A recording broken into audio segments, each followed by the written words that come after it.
quiero presentar un momento esta temática, la justificación. Cuando miramos los mandamientos de la ley y podemos ver que ningún gentil ni Israel pudo cumplir en sus fuerzas humanas, en sus capacidades, no pudieron cumplir los mandamientos de la ley. Así que, como dice el salmista, quien subirá al monte de Jehová, allí en el Salmo 24, versículo 1 al 4, nos damos cuenta que allí el escritor muestra las características del hombre que puede subir al monte de Jehová, que puede poner su rostro delante del rostro de Dios sin ser quebrantado. El hombre debe cumplir con ciertos requisitos, debe tener una característica, y el hombre está lejos de esta característica que vemos aquí en Salmos 24, versículo 1 al 4. ¿Y qué podemos decir de Job 25, del 4 al 6?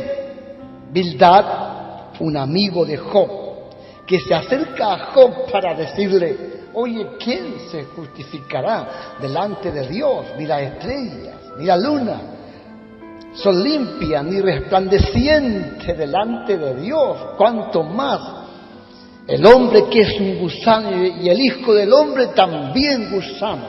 En otras palabras, Bildad aquí le está diciendo a Job que es imposible que el hombre se presente como limpio, como justo delante de Dios. Vemos a través de estas escrituras que se manifiesta la imposibilidad de que el hombre se presente ante Dios como justificado. El hombre no puede justificarse en su fuerza, en sus capacidades. No puede el hombre reunir los requisitos que está mostrando el salmista aquí en el capítulo 24, versículo 1 al 4, para que éste se presente delante de Dios, ponga su rostro delante de Dios. El hombre es pecador por naturaleza. Traemos una simiente de pecado en nosotros, y es la razón del por qué el corazón del hombre es inclinado más al mal que al bien. Lo decimos una y otra vez. Es la razón del por qué al niño se le hace fácil aprender la mentira, la falsedad, la maldad antes que el bien. Siempre digo, a un niño hay que enseñarle bien. Lo mandamos a colegios, ¿verdad?, para que sean niños de bien. Sin embargo, no mandamos a ningún niño a un colegio donde se enseñe el mal. Y sin embargo, lo primero que aprende el niño es el mal y no el bien. Decimos cosas como: al hombre se le hace más fácil ser un sinvergüenza que ser alguien honrado. Es más fácil mentir que decir la verdad. ¿Verdad? Eso es lo que decimos constantemente. Es que el hombre viene con esta simiente de maldad, esta simiente de pecado. El pecado se enseñorea a tal grado en el hombre que al hombre se le hace más fácil caminar por el camino del mal que por el camino del bien. Porque la simiente de maldad está en cada ser que a existencia viene. Esta es la razón del por qué El hombre no puede justificarse por sí mismo. Esta es la razón de por qué el hombre en su fuerza, en sus capacidades, jamás va a reunir los requisitos que está mostrando el salmista para que éste suba al monte de Jehová y ponga su rostro delante de Dios. No puede el hombre justificarse en su fuerza y en sus capacidades. Pareciera que todo está perdido, no hay forma. No hay manera de que nos justifiquemos. Hagamos lo que hagamos. Oremos cuanto oremos. Sacrifiquémonos cuanto nos sacrifiquemos. Pero no hay forma, no hay manera de que nos justifiquemos delante de Dios.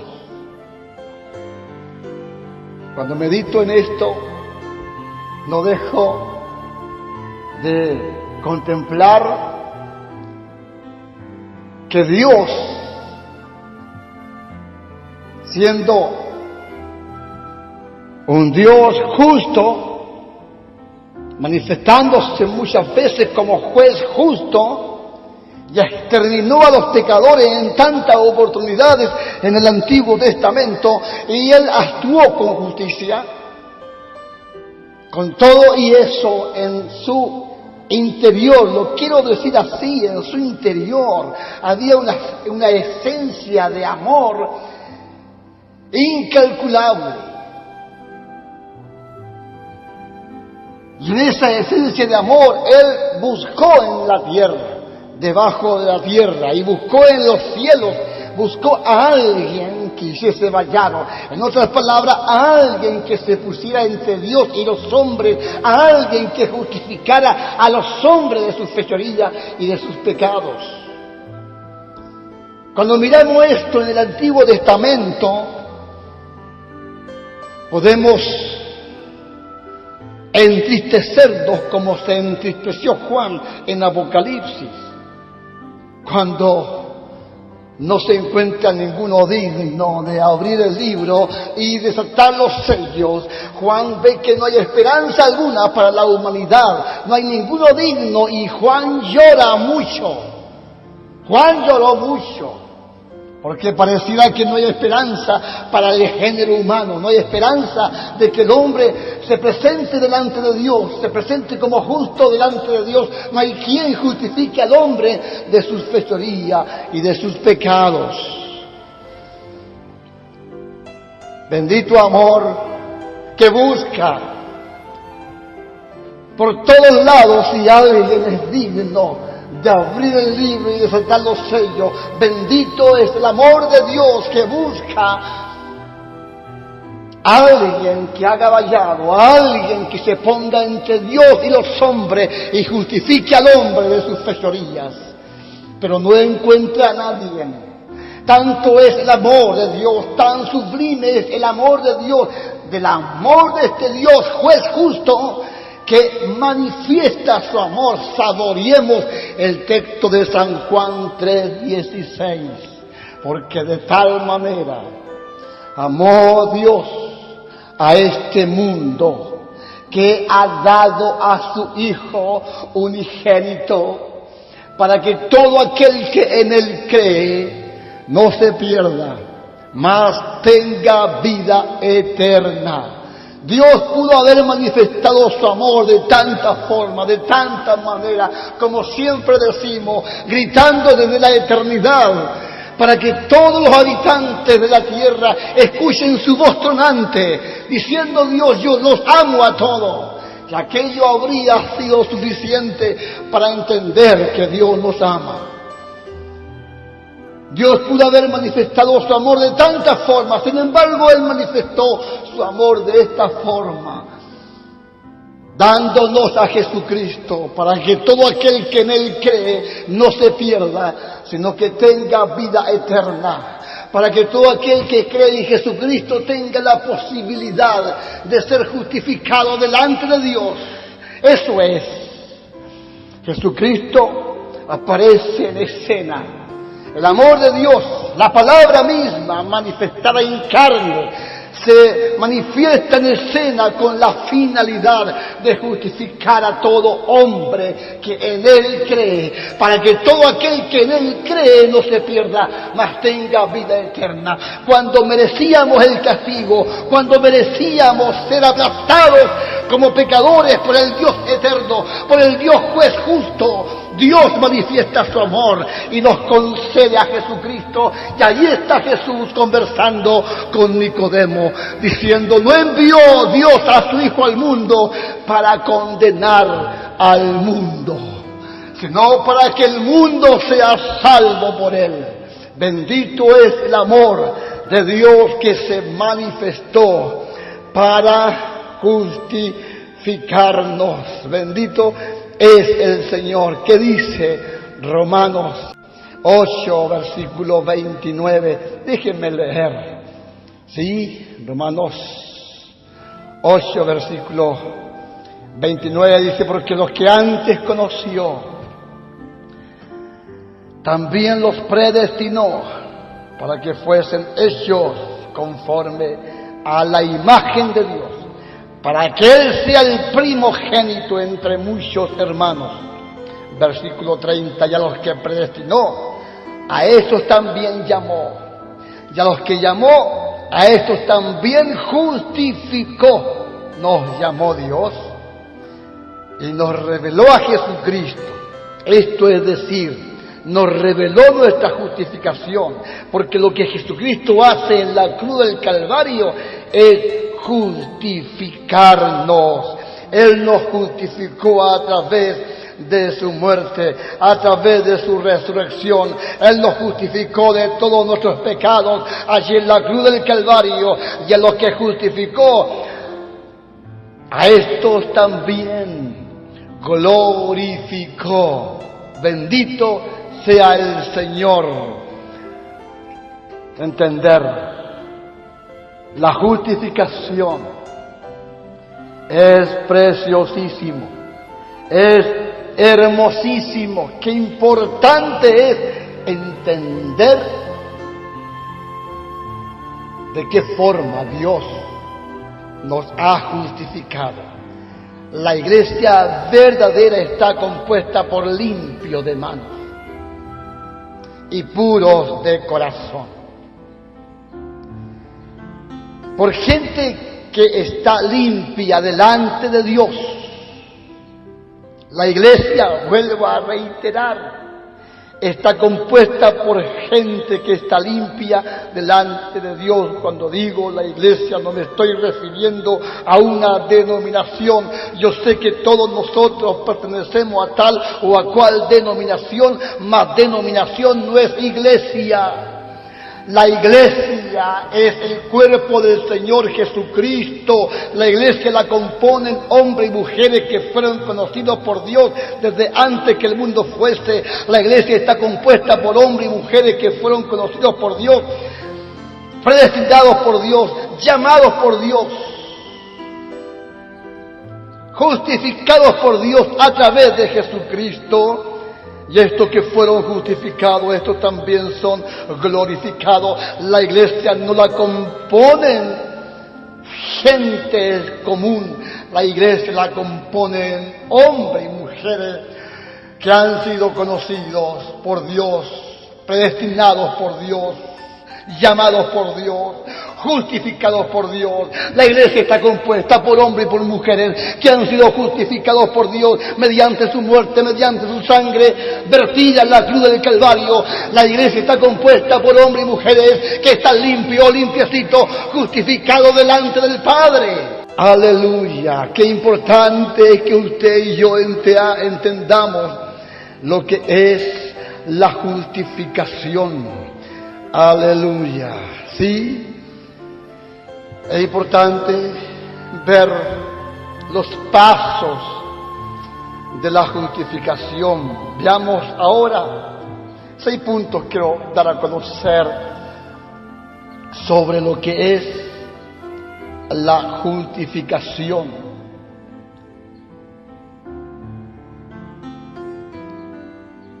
6 puntos. La fuente, de nuestra justificación es Dios, porque Dios es el que justifica, según dice Romanos capítulo 8, versículo 33. Allí dice que Dios es quien justifica. Él es nuestra fuente. Dios es la fuente de nuestra justificación. Y la idea es que también entienda la base de nuestra justificación. La base de nuestra justificación es la sangre de Cristo. Romanos 5, versículo 7 al 9. A ver, 7 al 9 dice: ciertamente apenas morirá alguno por un justo. Con todo pudiera ser que alguno osara morir por el bueno. Mas Dios muestra su amor para con nosotros en que, siendo aún pecadores, Cristo murió por nosotros. Pues mucho más, estando ya justificados en su sangre, por él seremos salvos de la ira. Bendita palabra del Señor. Entonces entendamos la fuente de nuestra justificación. Dios es el que justifica, y la base de nuestra justificación es la sangre que Cristo virtió en la cruz del Calvario.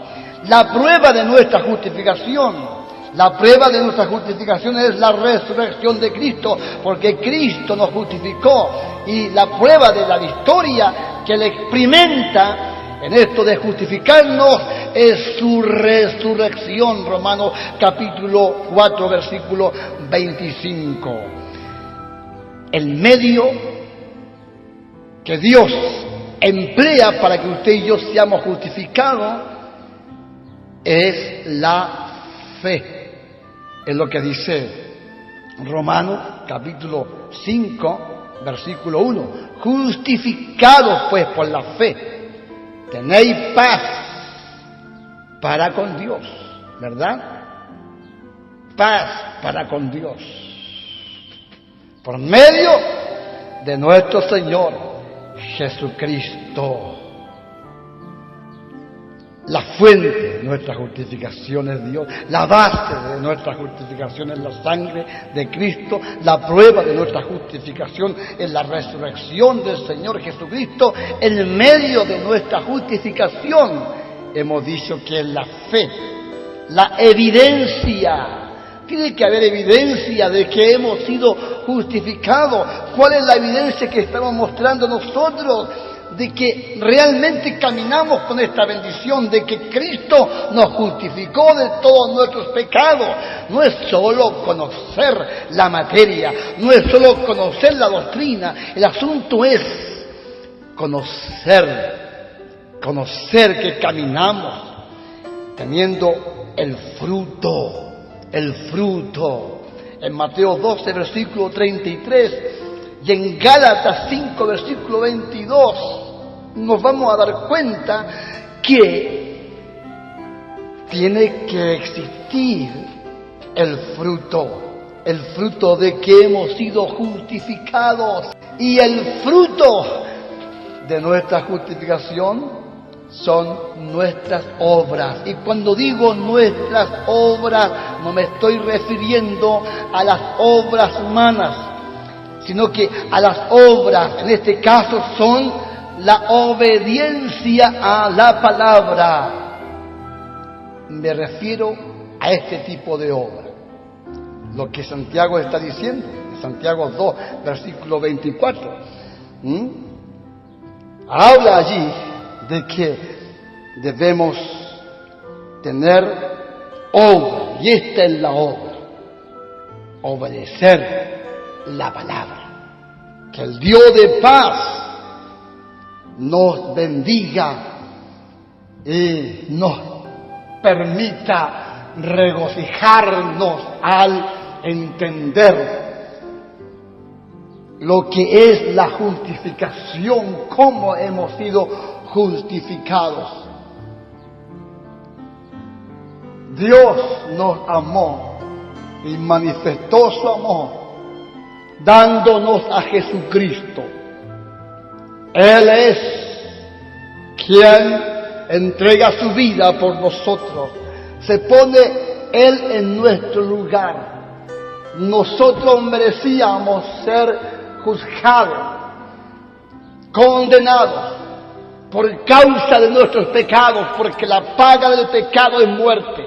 No teníamos oportunidad alguna, no teníamos derecho a estar delante del trono de Dios, a estar en el monte santo. No teníamos derecho de estar delante de Dios para tener comunión con Él por causa del pecado, porque si hay algo que ha separado al hombre de Dios por siempre es el pecado. Mas vuestros pecados, dice Isaías, y vuestras iniquidades, le dice Isaías a Israel, han causado división entre vosotros y vuestro Dios. Estábamos divididos, apartados, separados de Dios por causa del pecado.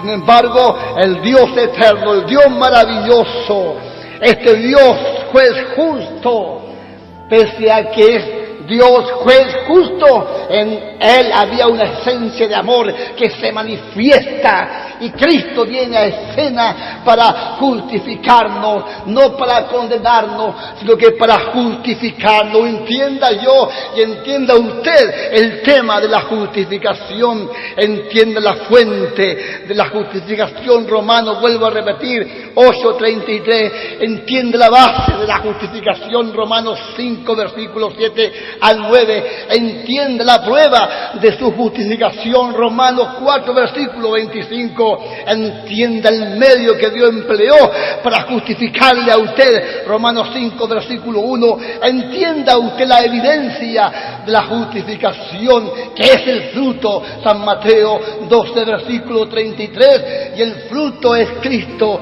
Sí, el fruto es Cristo accionando en la vida que ha sido justificado. El fruto es Cristo accionando, el fruto es Cristo moviéndose en cada uno de nosotros que hemos sido justificados. Es Cristo moviéndose en nuestra boca, en nuestros labios, es Cristo moviéndose en nuestras manos, es Cristo moviéndose en nuestros pies, es Cristo accionando. Ya no vivo yo, dijo el apóstol Pablo, mas Cristo vive en mí. Sí, el fruto lo puede usted ver en Gálatas 5, versículo 22, que el fruto sea mayor que cualquier don que usted diga tener. El fruto es mayor, el fruto de la justificación son nuestras obras.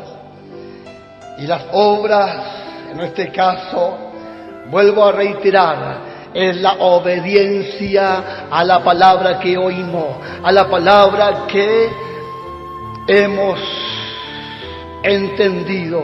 Santiago 2, versículo 24, es como recordar a Abraham oyendo la voz de Dios, y Dios le habló a Abraham: sal de tu tierra y de tu parentela y vete a la tierra que yo te mostraré. Abraham pudo haber dicho: yo creo que Dios me habló. Sin embargo, nunca sale de su tierra y de su parentela. Él se pone viejo diciendo: Dios me habló, pero nunca sale de su tierra y de su parentela.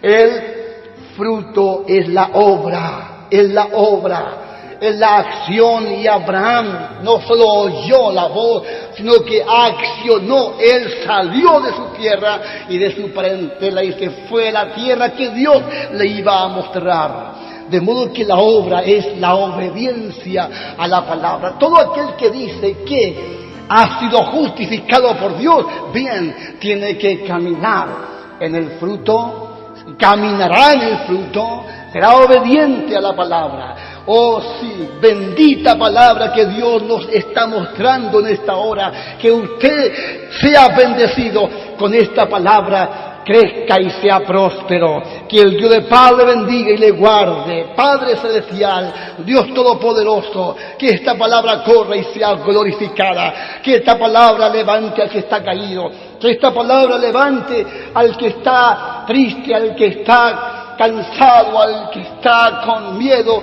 al que está con ciertos temores, Señor. Oh Dios, hombres y mujeres que en este tiempo están siendo acosados por el diablo, está oprimiendo gente que se descuida de la palabra, Señor, y cae en estado de depresión. Hombres y mujeres, hermanos míos, que están siendo oprimidos por el diablo, que esta palabra, Señor, los despierte y estos se levanten, abriéndose paso en medio de la adversidad y entendiendo que solo en el Señor tienen vida y vida eterna. Gracias, Padre, muchas gracias, en el nombre de Jesucristo, amén. Les quiero invitar a que se suscriban a este nuestro canal.